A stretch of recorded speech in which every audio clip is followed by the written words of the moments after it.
குரைக்கும் நாய் கடிக்காது என்ற தலைப்பில் ஒரு சிறுகதை. பரபரப்பான பாக்ஸ் நகரத்தில் பார்னி என்ற பெயர் பெற்ற சத்தமில்லாத நாய் ஒன்று இருந்தது. பார்னி தனது உரிமையாளரான திருமதி செல்வியுடன் நகரின் விளிம்பில் உள்ள ஒரு சிறிய குடிசையில் வசித்து வந்தது. கடந்து செல்லும் கார்கள், தவறான பூனைகள் மற்றும் அவ்வப்போது வீசும் காற்று போன்ற எல்லாவற்றையும் குறைப்பதில் அந்த நாய் பெயர் பெற்றிருந்தது. அதனுடைய குரைப்பு மிகவும் நிலையானது மற்றும் சத்தமாக இருந்தது. நகர மக்கள் அடிக்கடி குரைக்கும் நாய் கடிக்காது என்ற பார்னியை அவர்களின் வார்த்தையின் மீதுள்ள உதாரணமாக பயன்படுத்தினர். அதனுடைய நிலையான சத்தம் இருந்த போதிலும் பார்னி எவரும் சந்திக்கக்கூடிய நட்பு நாய் என்று அறியப்பட்டார். நகரத்தின் குழந்தைகள் அதனுடன் விளையாடுவதை விரும்பினர். மேலும் அது வயதானவர்களுடன் மிகவும் மென்மையாக இருந்தது. அதனுடைய குரைப்பு தன்னை அறிவிக்கும் வழி, ஆனால் அது ஒருபோதும் உண்மையான ஆக்கிரமிப்பை காட்டவில்லை. மாறாக பார்னி ஆர்வத்துடன் வாலை அசைத்து மகிழ்ச்சியான பாய்ச்சலுடன் பார்வையாளர்களை வரவேற்கும். ஒரு மிருதுவான இலையுதிர் நாளில் ஒரு புதிய குடும்பம் பாக்ஸ் நகருக்கு குடிபெயர்ந்தது.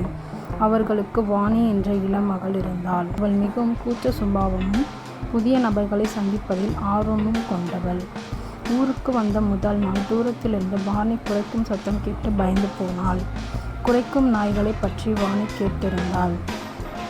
ஆனால் அவளால் பயமுறுத்தும் ஒலியை பற்றி கவலைப்படாமல் இருக்க முடியவில்லை. வாணியின் அச்சத்தை கவனித்த திருமதி செல்வி ஒரு கனிவான புன்னகையுடன் அவளை அணுகினார். பார்னியை பற்றி கவலைப்படாதே, அவள் மெதுவாக சொன்னாள். அவர் நிறைய குரைக்கிறார், ஆனால் நீங்கள் சந்திக்கும் இனிமையான நாய். வாணி நம்பவில்லை. எனவே திருமதி செல்வி ஒரு சிறிய அறிமுகத்தை பரிந்துரைத்தார். அவர்கள் பார்னியின் முற்றத்திற்கு சென்றார்கள். வாணி பாதுகாப்பான தூரத்தில் இருந்து பார்த்தாள். பார்னி வழக்கம் போல் உற்சாகமாக குரைத்து கொண்டிருந்தார். திருமதி செல்வி பார்னி கடிக்க மாட்டார் என்று வாணிக்கு உறுதியளித்தார். மேலும் அவளை அருகில் வருமாறு அழைத்தார். ஆழ்ந்த மூச்சை எடுத்துக்கொண்டு வாணி ஒரு தற்காலிக அடியை முன்னோக்கி எடுத்தார். பார்னியின் குரைப்பு தொடர்ந்தது. ஆனால் வாணி நெருங்கியதும் அவர் குரைப்பதை நிறுத்திவிட்டு உற்சாகத்தில் தனது முழு உடலையும் அசைத்தார். அந்த நாயின் வால் ஆவேசமாக அசைந்தது. அது வாணியை பரந்த நட்பு கண்களால் பார்த்தது. வாணி நாயின் மகிழ்ச்சியான நடத்தையை பார்த்து ஓய்வெடுக்க ஆரம்பித்தாள்.